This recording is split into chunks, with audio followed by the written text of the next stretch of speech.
Assalamualaikum warahmatullahi wabarakatuh.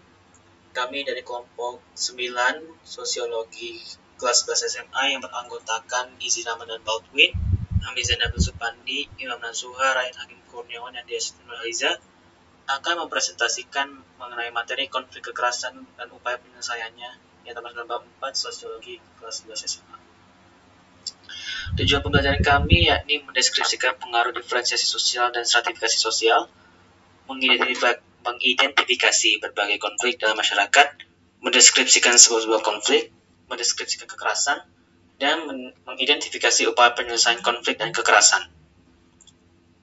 Dalam peta konsep konflik sosial dalam presentasi kami, dibagi konflik sosial menjadi pengertian, penyebab, proses terjadinya, macam-macamnya, kekerasan, dampak konflik, serta upaya penanggulangan konflik dan kekerasan. Kita masuk ke sub pengaruh stratifikasi dan diferensiasi yang terbagi atas. 1. Primordialisme adalah paham yang menganggap kelompoknya terunggul di antara kelompok-kelompok lain. Kedua, etnosentrisme, yakni paham yang mengunggulkan kebudayaannya sendiri dibandingkan kebudayaan yang lain. Lalu politik alien atau sektarian merupakan keadaan di mana sebuah kelompok atau organisasi tertentu dikelilingi sejumlah organisasi massa, ormas, baik formal maupun informal. Lalu ke sebuah hakikat konflik sosial. Ini sebuah hakikat konflik sosial. Pertama, pengertiannya. Konflik berasal dari kata Latin vigere, yang berarti saling memukul.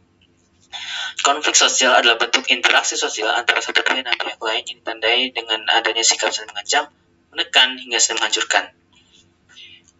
Kemudian, sebab hakikat konflik sosial.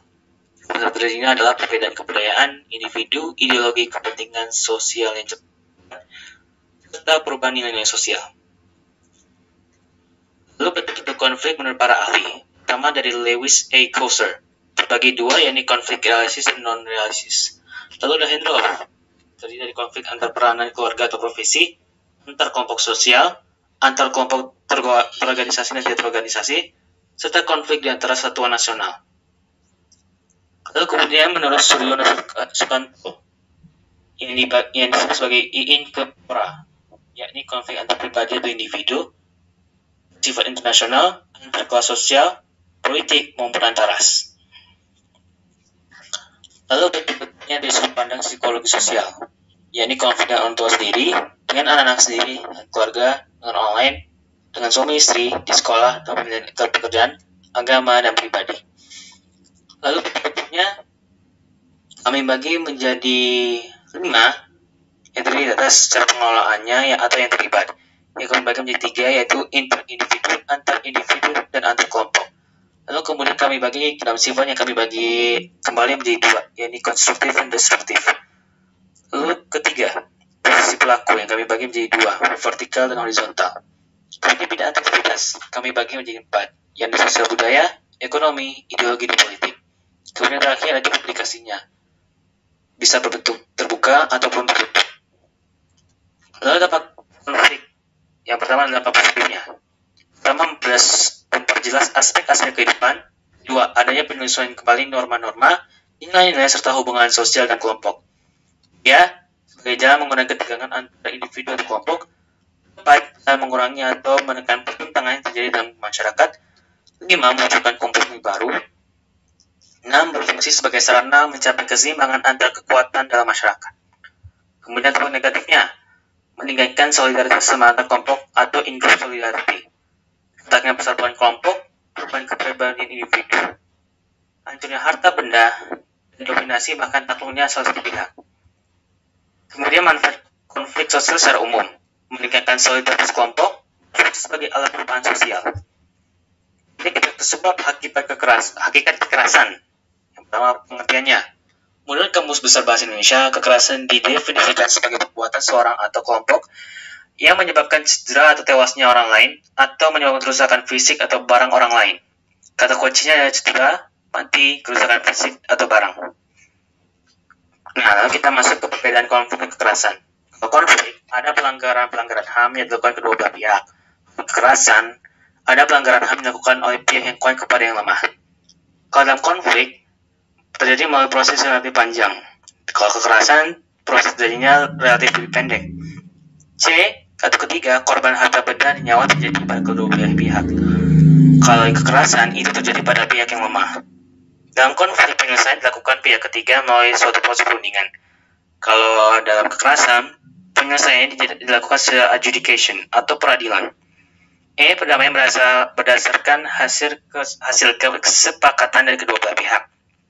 Kalau di kekerasan, proses terjadinya terkadang tidak diketahui oleh pihak yang lemah.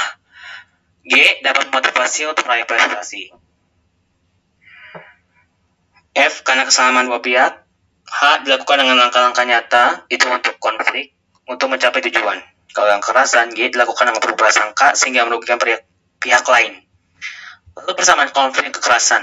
Keduanya merupakan salah satu proses sosial dan disosiatif. Kedua-duanya terdapat pelanggaran HAM. Dan ketiga, keduanya membawa korban kerusakan harta benda, cacat fisik maupun korban jiwa. Lalu tentang teori kekerasan. Teori faktor dari film mengatakan bahwa perilaku kelompok berawal dari perilaku individu. Jika dalam teori faktor kelompok, individu membuat kelompok yang mengedepankan identitas kelompoknya ketika berinteraksi dengan kelompok lain. Kemudian teori dinamika kelompok yang menerangkan bahwa kekerasan timbul karena adanya deprivasi relatif atau hilangnya rasa memiliki yang terjadi dalam kelompok. Penyelesaian konflik dan kekerasan dibagi menjadi yang pertama adalah konsiliasi. Yakni pihak ketiga mempertemukan keinginan pihak yang berkonflik berupa lembaga otonom, bersifat monopolis, dan demokratis.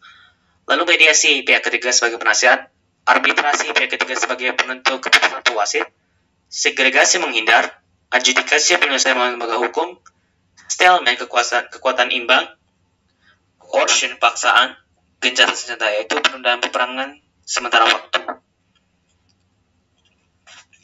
Ini kooperatif memenuhi keinginan kedua belah pihak yang konflik itu selanjutnya. Asertif cuma memenuhi kebutuhan kelompok sendiri, apatis ini mengajukan. Terima kasih telah menyaksikan presentasi kelompok kami. Mohon maaf dari kekurangan. Wassalamualaikum warahmatullahi wabarakatuh.